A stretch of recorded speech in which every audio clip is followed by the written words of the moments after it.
Okay, so what this is inside of Canvas. Previously, you could only, if you were doing walls and then you had other product, you had to export the walls separately from the product because the walls are all XML, and then everybody was exporting the other furniture as CIF files.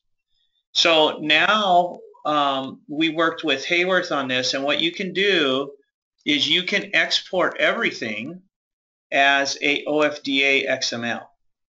Okay? So what that does is I will go ahead and export this, and I don't want to open it. I'll close it.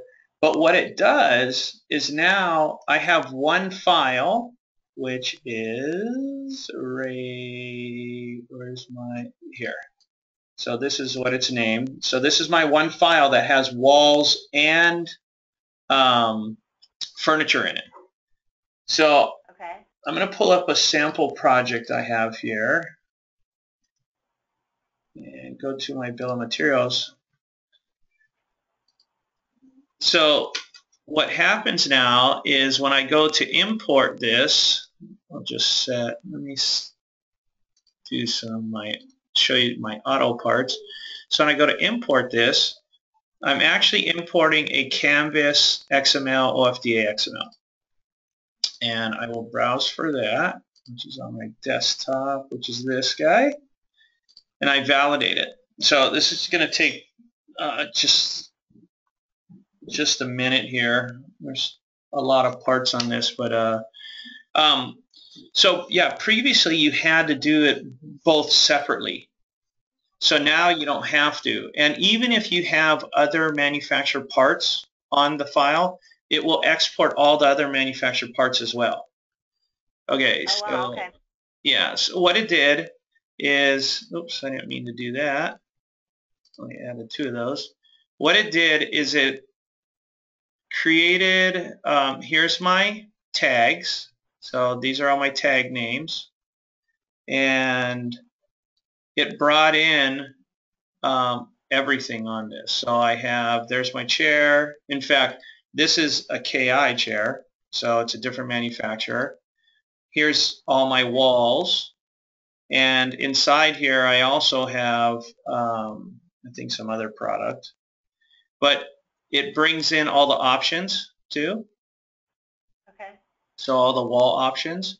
And what it does is it will actually, by default, this checkbox, it hides the options. So when you print a quote, it doesn't show all the options on the quote. Because some of these options, you know, could be 150 options long. So we just default it as it comes in. So and then what you do from here, if I go to my quotes, where is that guy? Okay, so here's the quote that I created. I would go to create an XML file. And what I'm going to do is, this is going to be a Haworth Lynx. And I would select only the Haworth. And then I select my account number, my contract. And so this contract is actually, these are all my SPAs, right? My transaction type, my bill type, order type. I don't have a ship to or install at, so I don't need to do that, but I can also fill them out. And I create an XML. So you notice here that it's going to take this file name, and I'm going to create an XML. Okay?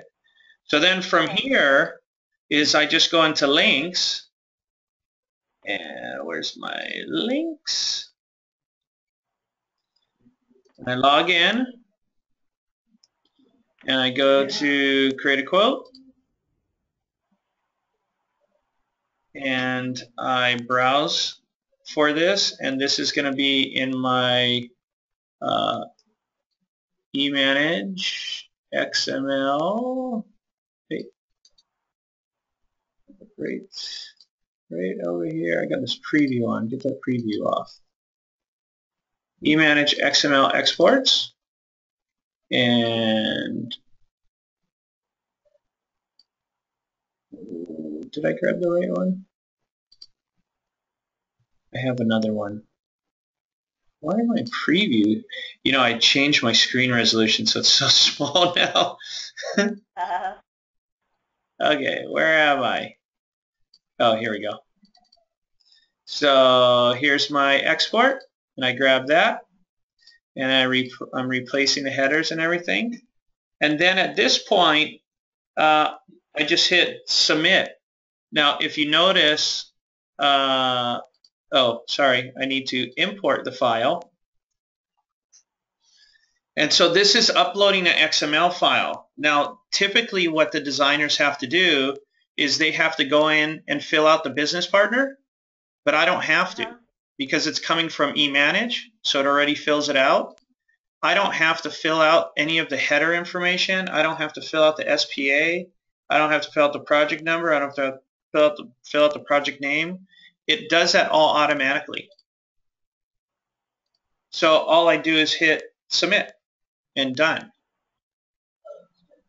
So what's nice about it is, one is you're exporting one XML file from Canvas, and then you're importing it into eManage, and then you're going to eManage and you're exporting an XML, and you're selecting only the Haworth. So this will give you the option to separate out all the other manufacturers that are in that file. And so then these, because you're doing all of this, this will be, you're pre-filling it out, so you don't have to fill it out in Lynx. So it's a done deal. And so while you submit this into Lynx, you could be in here changing pricing, doing discounts, changing descriptions, doing your installation, doing all of that. And when you get that the file back from Lynx, it will be in downloads after it validates, and there'll be an XML file. And all you do is you download it, and you go to the quote. So this was the quote that I created, and all you do is apply manufacturer pricing. You browse for the file, the XML file, so the Lynx XML file, and then you apply it, and done. So you don't have to wait for that file to come back while you continue to do all your pricing and doing your bill of materials. Okay. So it makes it that process a little faster, a little cleaner. And then, you know, purchase orders, and I don't think you guys are doing this, but purchase orders, when you create purchase orders, they go into this batch entry, and here's the OFDA XML PO creation. And if I select Haworth, I don't know if I have any right now. And I don't have any. So what happens is all your purchase orders will be in here, and then you set your SPA and all that. You select all your purchase orders, and you export to XML, and you upload them all at one time. So you don't have to upload one at a time. And then when you get your acknowledgments back, then you'll go into batch, and you'll have your process acknowledgments for furniture. And I don't have any acknowledgments, but all you do is select them and upload and create acknowledgments, and it processes, it reconciles all your acknowledgments automatically with your purchase orders for you. And it will list any deviations. So now you don't have to manually go through all your acknowledgments one by one. From Lynx? Huh. Yeah. Yeah. So, and it'll recognize something's not matching up? Yes. It will show you a list of the items that aren't matching up. Does it, okay. So there's a whole process in there that you guys aren't even using now that will streamline so much for you. So, question, with the, because I am familiar with the acknowledgement side of it, and I see what you're doing, and I think there's one for payables too. for batch entry for the invoicing? You know, yeah, but Haworth doesn't give us back an XML invoice yet, Okay. so we can't automatically do it, but you have to enter it in, right? How does because what we do and I'm new. I mean, I've been here a year, but I'm kind of new to this whole world. Right. So we also in acknowledgments put in the delivery date. Does it put in a delivery date on the acknowledgement screen? It does it all automatic for you. So Put it it does this, put in the delivery. So if put there's it two this way. different delivery dates, put it in? Yeah, it's gonna make one acknowledgement per delivery date. Okay. And it does it I all, think, it's all automatic for yeah. you. So if you look at, like, let me look at, let's see, vendor acknowledgements. So if I look at my vendor acknowledgement, and here, you see this, oh, Space Saver, where's one from? Here, Lynx. So Okay.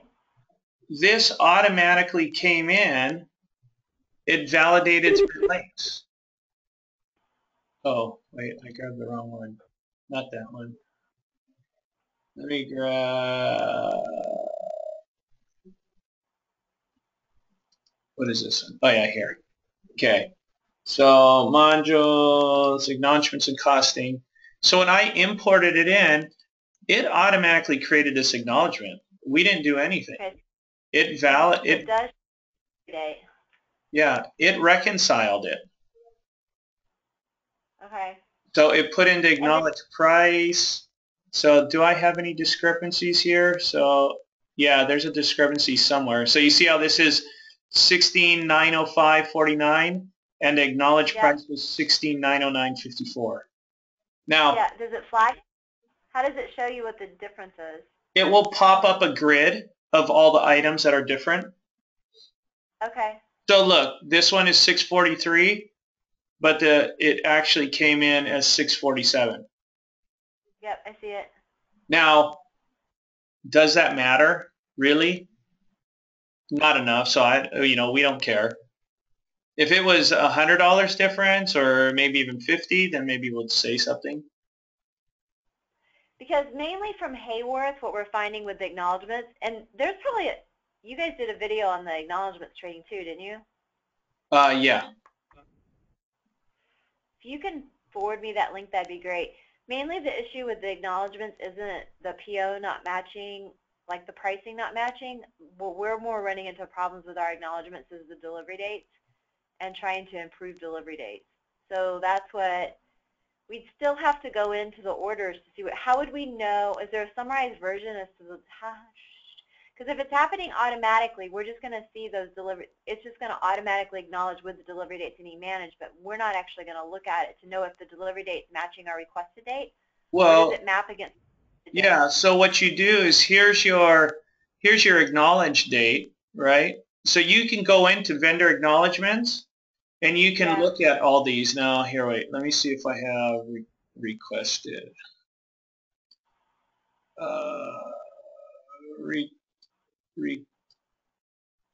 So I don't have any requested ship dates on these ones, I guess. Do I? Oh, okay, here.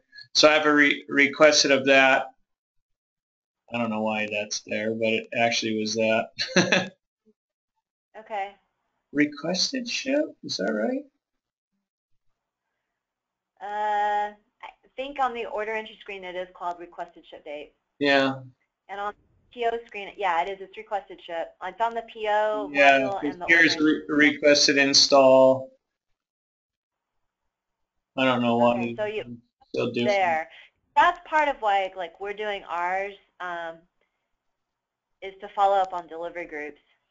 Yeah. So, but that's really cool. So the Canvas is the same thing. Okay, so Stefan, did you do the video on that? Because what I'm actually going to do is ship with Jenny. She's our lead designer, and because she knows more what the design team's doing.